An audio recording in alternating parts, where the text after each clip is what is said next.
O autismo se instala nos 3 primeiros anos de vida, quando os neurônios que coordenam a comunicação e os relacionamentos sociais deixam de formar as conexões necessárias. Embora o transtorno seja incurável, quando demora para ser reconhecido, esses neurônios não são estimulados na hora certa e a criança perde a chance de aprender. Você acha que os pediatras brasileiros, nossos colegas, estão preparados para fazer esse diagnóstico precoce do autismo? Na imensa maioria dos casos, não. Um estudo mostrou que, enquanto nos Estados Unidos o diagnóstico é feito antes dos 3 anos de idade, no Brasil o transtorno só é identificado quando a criança já tem 5 a 7 anos. Esse atraso agrava as deficiências do autismo e traz mais sofrimento para as famílias.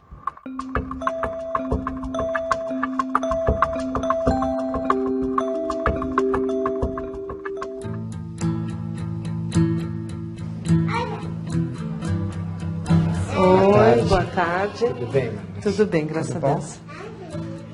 Essa é a minha princesa. É. Fala oi. Oi. Tudo bem? Estamos em Santo André, na Grande São Paulo, para conhecer Ana Beatriz, de 4 anos. Eu fiz 7 fertilizações para ter ela.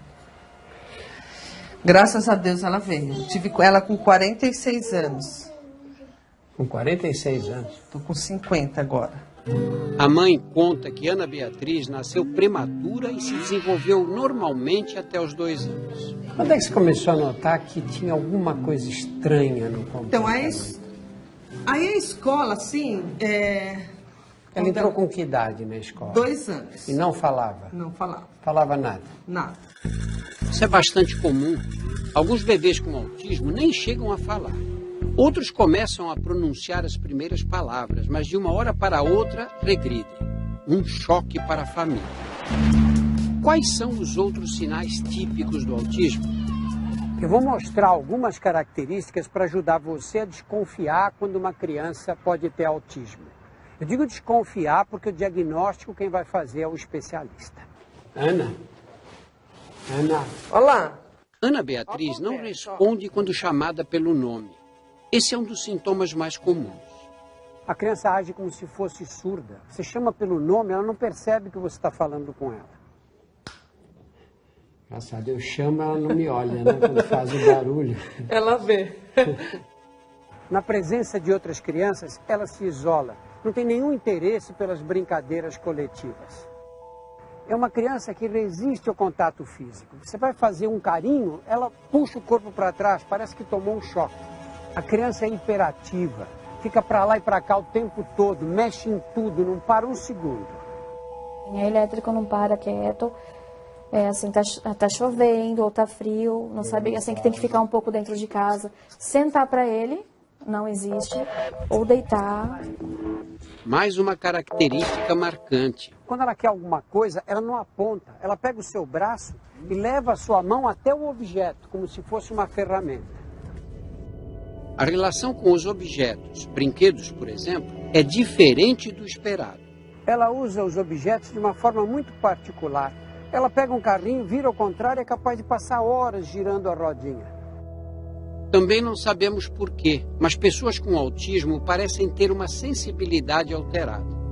Podem cair no choro por causa de um simples toque, mas às vezes se machucam feio e não demonstram sentir dor. Ela caiu no carrinho do supermercado e perdeu um dente. Eu peguei ela no colo, ela me bateu, ela ficou louca da vida, ela teve que levar um ponto na boca. Mas não demonstrou que estava sofrendo dor? Não. E mesmo em dias muito frios, não se preocupam em se agasalhar. Domingo passado, nós conhecemos a família de Renato em Teófilo Otoni, Minas Gerais. Ele e 2 de seus 3 filhos têm autismo. Nós mostramos que o contato visual, olhar nos olhos, é incômodo para eles. Eu posso conversar com você e estar olhando no seu olho, mas eu não gosto. A criança com autismo foge do contato visual, mesmo às vezes na primeira mamada, que é o momento em que seguramente o bebê olha nos olhos da mãe. Já com horas de vida, algumas vezes você consegue detectar a falta desse contato. Hoje, testes clínicos permitem entender melhor essa dificuldade.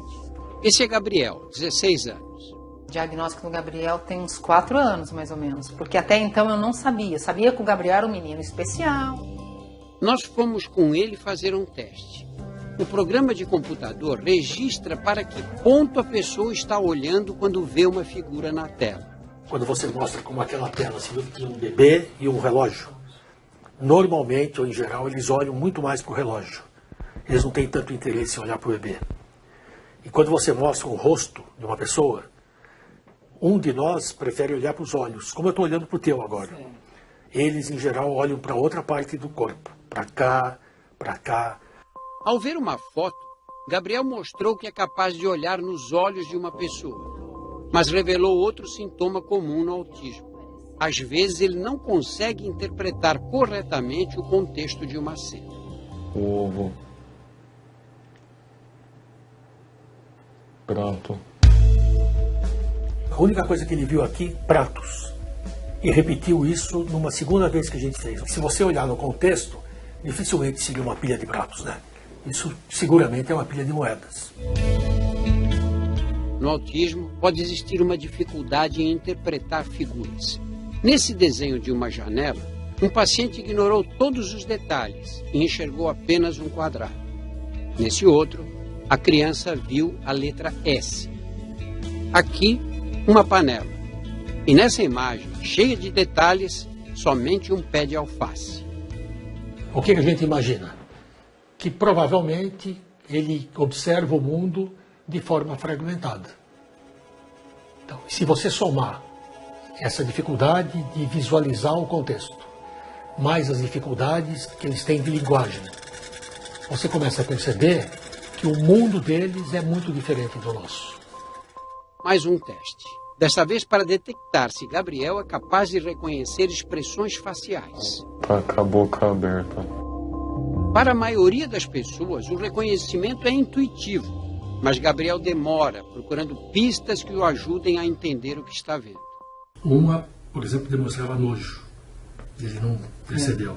Aquela com surpresa, ele não consegue perceber. Aquela que estava de boca aberta. Você percebeu a emoção dela? Tava feliz.